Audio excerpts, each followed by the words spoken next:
ইসলামী bank news top 10। Zia charitable trust ও বড়পুকুরিয়া কয়লা খনি মামলা থেকে খালাস পেলেন বিএনপি চেয়ারপারসন বেগম খালেদা জিয়া। ধর্মকে কেন্দ্র করে এ ধরনের উন্মাদনা দেখতে চায় না বিএনপি, বললেন দলের মহাসচিব মির্জা ফখরুল ইসলাম আলমগীর। চট্টগ্রাম আইনজীবী আলিফের জানাজায় মানুষের ঢল। ইসকন নিষিদ্ধের দাবি হাসনাত সার্জিসের। উগ্রবাদী কর্মকাণ্ড প্রতিহতের হুঁশিয়ারি হাসান আরিফের।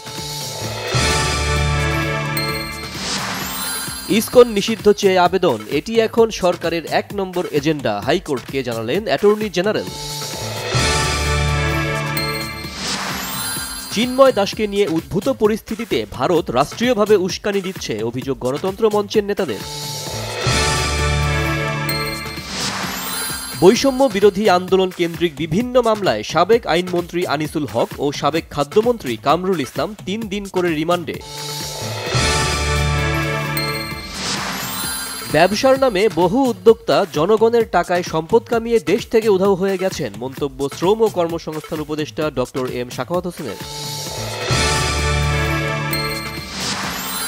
আশুলিয়ায় ডিইপিজেডের বন্ধ কারখানার সার্ভিস বেনিফিট পরিশোধের দাবিতে ঢাকা টাঙ্গাইল মহাসড়ক অবরোধ করে শ্রমিকদের বিক্ষোভ। ইসরায়েলের সাথে লেবাননের যুদ্ধবিরতির ঘোষণা জো বাইডেনের। সার্বিক সহায়তার আশ্বাস জাতিসংঘ মহাসচিবের। ওয়ানডে ক্রিকেটে নিজেদের সর্বোচ্চ রানের রেকর্ড গড়ে আয়ারল্যান্ডকে ১৫৪ রানে হারিয়েছে বাংলাদেশ নারী ক্রিকেট দল।